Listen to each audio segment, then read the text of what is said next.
I'm sorry. I want your key, your house key. Give me your house key. Oh, come on, Mom. You brought a realtor here behind my back. I wasn't going to put the house on the market.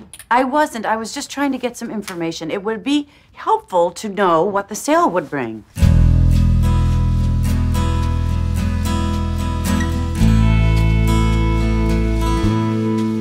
My name is Maura Tierney, and I play Erica. Oh, Jesus. What? Jesus, Mom. Oh, I need to do some organizing in there. I'll say. What are you doing? Don't throw those away. I just bought those. Oh, come on, Mom. I'm going to use those. I'm going to cook with them. What are they? Seriously. Seriously, identify the fruit and I'll put them back. What I thought was interesting to play, because I'm not in this position, I'm not an only child with, ailing parents, because I have 2 siblings and my mother's fairly young, so I thought it was interesting to watch this woman try to, all of them, as a family unit, try to deal with kind of what's true and what's not true, and when you need help and when don't you need help, and when is it okay to help someone and when is it not, and how complicated that can be, and how difficult it is to let go. I found you a good solution in a lovely place where I think you and Dad could be happy. And there's care if you need it and company if you want it, but this place, another place, or no place at all, I'm done. I cannot be responsible anymore. Well, I'm Lois Smith playing Ruth in Ruth and Erica. My character is extremely contentious, extremely strong-minded. Nectarines, I'm making a statement. Those are nectarines, they're my nectarines. Interested in having things the way she wants them. But life is beginning to deal her some curves. I don't feel safe. Oh, you don't say that to a father. The piece deals primarily with the ongoing relationship through the space of a year, 12 months, with this woman and her daughter, who is, I would say, equally contentious, equally interested in having things the way she wants them, both having troubles. So that's the context.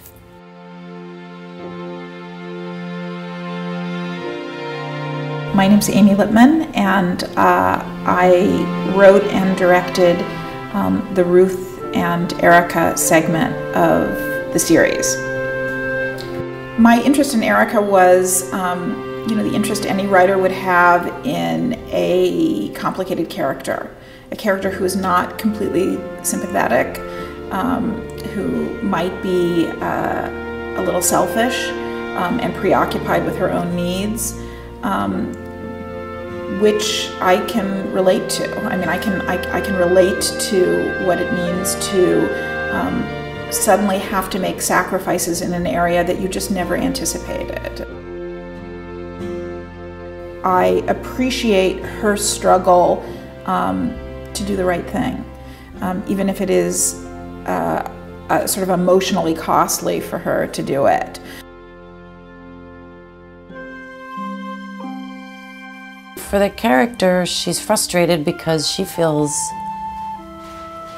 she knows what's best, and Lois's character feels that she knows what's best. So they're 2 very obstinate women who are both smart and both have a point. Both points of view do have validity.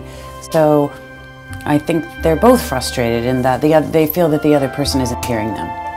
It could have happened anywhere, and you would still be living in a 3-story house hobbling up and down 72 steps.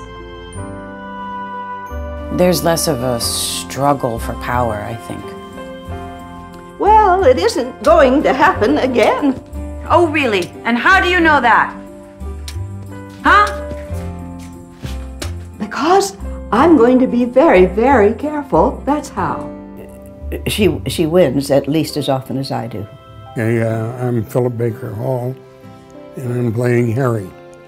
Ruth is the character name for my wife in the script.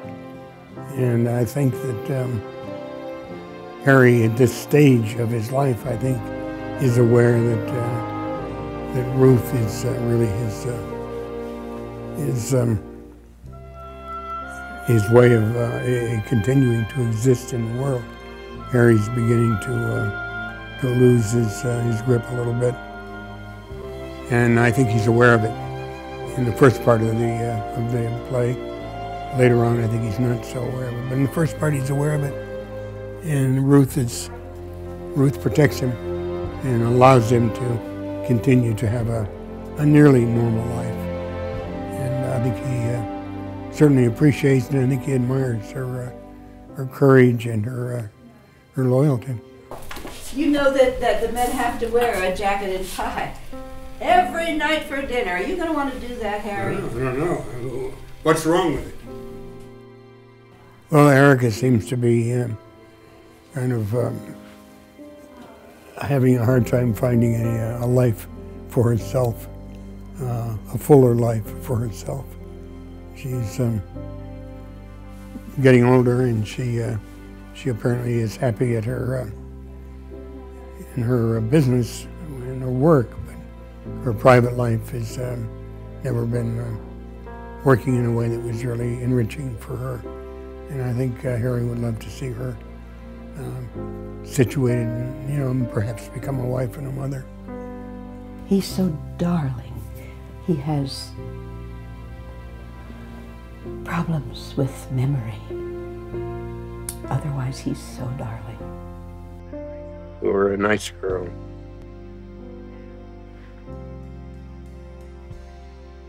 You're still a nice girl.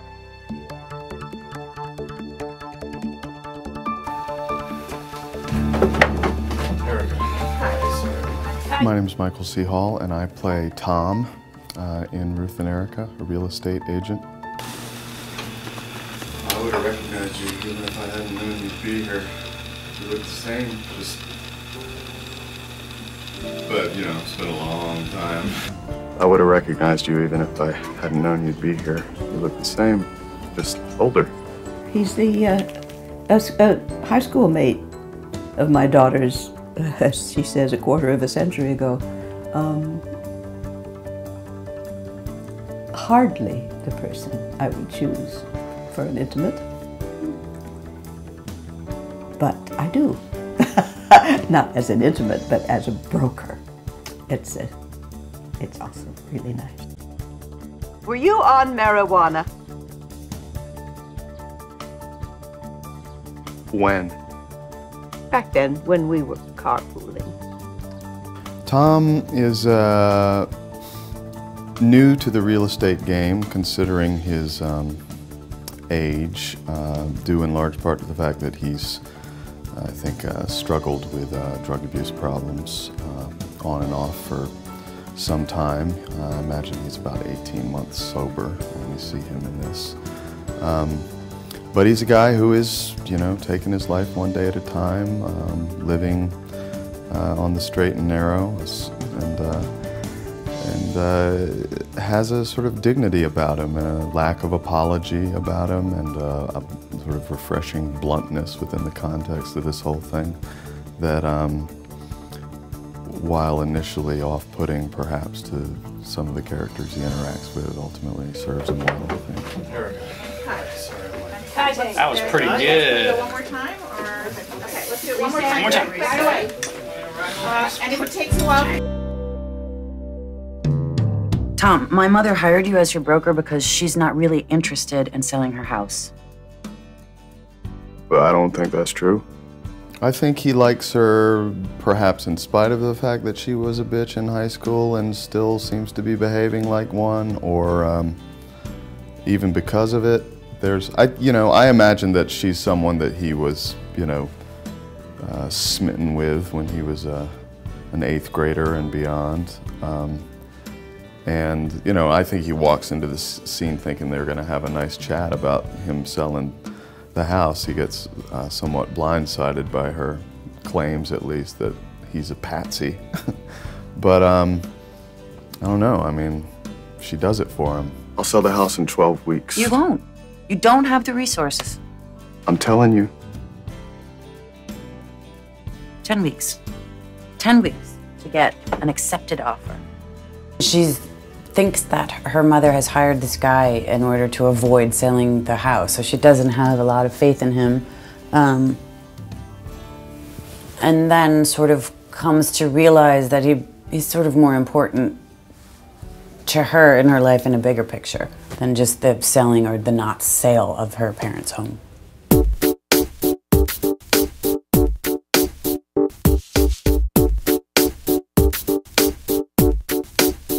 My name is Stephen Weber, and I'm playing Cameron, who is involved with Erica. I couldn't help noticing you. May I? Sit.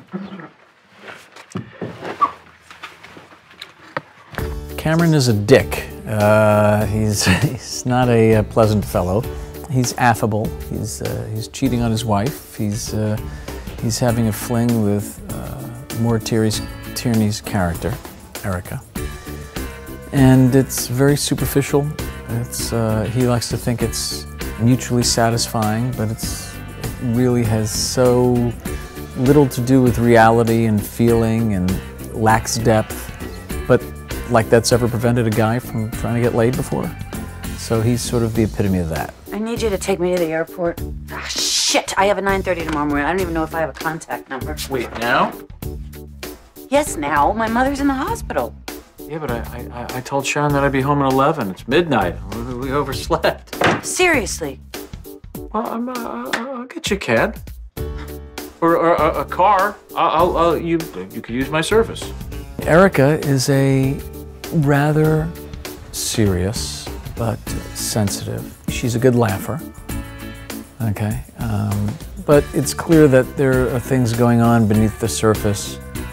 She goes about her day, she can be quiet, and there's things going on that if my character, if Cameron took the time to understand, then perhaps he would see that this is a woman of depth that requires more than just a superficial, physical attachment. But he doesn't. I don't think he really cares that much about her. But she's an interesting person and out of his league in a way. I think he kind of knows it.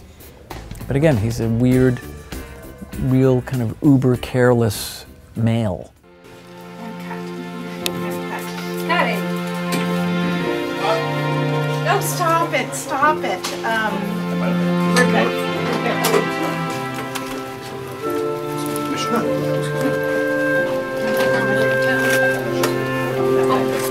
I think there are lots of ways in which I've, fictionalized my own dilemma and my own concerns about my parents. I've created a character who is sort of a mess in her personal life. She's having relationships that are unfulfilling. We see at the beginning of it, she's involved with a married man that her parents know about. And I think though we only see her with this one guy, I think it is probably indicative of a whole decade of relationships with men who have not been particularly kind to her or been concerned with what she might need out of the relationship. So I think when we start the story, we find a character who is just beginning to glimpse her future in a way that she hasn't previously. And one of the elements in the story that I don't think I was really in touch with until I began to see the footage was that Erica wants something that her parents have, which is they have a very happy marriage.